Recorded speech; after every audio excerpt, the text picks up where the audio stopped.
పాడి పంటలు కొత్త అల్లుళ్ళు పిండి వంటలతో సరదాగా సాగే సంక్రాంతి పండుగ వచ్చేసింది.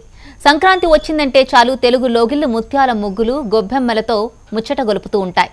ఇక తలపై అక్షయ పాత్ర, ఒక చేతిలో తంబూరా, మరో చేతిలో చిడతలు మోగిస్తూ హరినామ జపం చేస్తూ తిరిగే హరిదాసులు సంక్రాంతి సంబరాన్ని మరింత పెంచుతారు.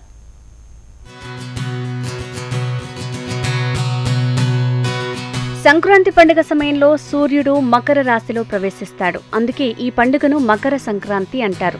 ఈ పండుగ మొదలవటానికి సరిగ్గా నెల రోజుల ముందు నెలగంట పెడతారు. ఇక అప్పటి నుంచి హరిదాసుల సందడి మొదలవుతుంది. సూర్యోదయం కాకముందే మొదలైన హరినామ స్మరణ రోజంతా కొనసాగుతూనే ఉంటుంది.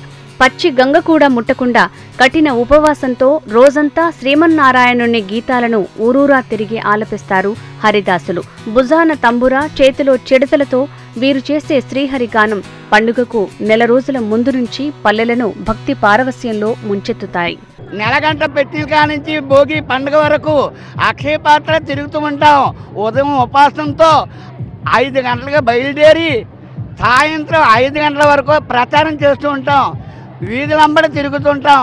ఒకళ్ళ ఇంటి ముందు కానీ, ఒకరితో మాట్లాడడం కానీ, ఒకరు ఏదైనా పెట్టినా మేము తినడం కానీ అలాంటిది ఏమీ ఉండదు. హరినామస్మరణ చేస్తూ వీధులంబడి తిరుగుతుంటాం. కాబట్టి ఎవరికి తోచిన దానం, బియ్యం కానీ, బట్టలు కానీ, డబ్బులు కానీ దానం ఇస్తూ ఉంటారు. హరిదాసు వచ్చాడంటే సంక్రాంతి పండుగ సంబరాలు, సాంప్రదాయాలు పూర్వకాలం నుంచి ఉన్నాయి. ఇక హరిదాసులు ఇలా తిరగడంపై పురాణ కథ ఒకటి ప్రచారంలో ఉంది. శ్రీమన్నారాయణుడి కృపకు పాత్రులు కావాలని గోదాదేవి ధనుర్మాస వ్రతాన్ని ఆచరించారట. ఆ సమయంలో శ్రీహరి వైకుంఠం నుంచి ధనుర్మాసం నెల రోజులు ఆమె కోరికలు తీర్చేందుకు హరిదాస రూపంలో అక్షయ పాత్ర ధరించి ఇంటి ముందుకు వచ్చేవారని పెద్దలు చెప్తారు. అందుకే ధనుర్మాసంలో హరిదాసులను శ్రీహరి రూపంగా భావించి భక్తులు ఆయన అక్షయ పాత్రలో ధాన్యం పోస్తారు. ఇలా చేయటం వల్ల సాక్షాత్తు శ్రీహరి కరుణాకటాక్షాలు లభిస్తాయని, సంక్రాంతి లక్ష్మి మన ఇంటికి నడిచి వస్తుందని భక్తులు భావిస్తారు. అందుకే పూర్వం నుంచి సంక్రాంతికి హరిదాసులు నెల రోజులు హరినామ సంకీర్తన చేయటం ఆనవాయితీగా వస్తోంది. సంక్రాంతి వచ్చిందంటే హరిదాసు వచ్చినట్టు. ఆయన రావడం శ్రీ మహావిష్ణు అవతారం మన దగ్గరికి వచ్చినట్టుగా ఉంటుంది. ధనుమాసం అవగానే విష్ణుమూర్తి అవతారం మన దగ్గర వచ్చినట్టు. కొత్త సంవత్సరం, కొత్త పండుగ మనందరం చాలా వేడుకగా పల్లెల్లోనే కాకుండా ఇక్కడ కూడా ఇలా జరుపుకోవడం మాకు ఎంతో సంతోషంగా ఉంది. పండగ వైభవాన్ని రెట్టింపు చేసే ఈ హరిదాసులు ప్రస్తుత రోజుల్లో కనిపించటం లేదు. పూర్వం ఒక్క నెల రోజుల్లో వచ్చే ఆదాయంతో హరిదాసులు సంవత్సర కాలం బతికేవారు. అయితే ప్రస్తుతం అలాంటి అవకాశం లేకపోవడంతో హరిదాసులు సంప్రదాయ కళలను వదిలేసి కూలీనాలి చేసుకుని గడిపేస్తున్నారు.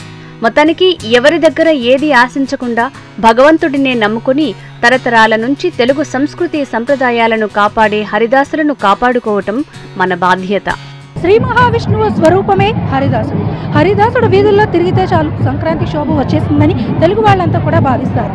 అయితే హరినామ స్మరణ చేస్తూ మన సంస్కృతి సాంప్రదాయాన్ని చాటి చెప్పే హరిదాసులు ప్రస్తుత రోజుల్లో కనుమరుగైపోతున్నారు. మరి ఎప్పటికైనా నేటి తరంకి ఆ సంస్కృతి సాంప్రదాయాన్ని అందించాలంటే మన యొక్క ఈ హరిదాసులు కానీ, అలాగే గంగిరెద్దులు కానీ సంక్రాంతి యొక్క ఫెస్టివల్ యొక్క విశిష్టతని తెలియజేయాల్సిన అవసరం ఎంతైనా ఉంది. వీడియో జర్నలిస్ట్ నరేష్తో అనురాధ, HM TV, విశాఖపట్నం.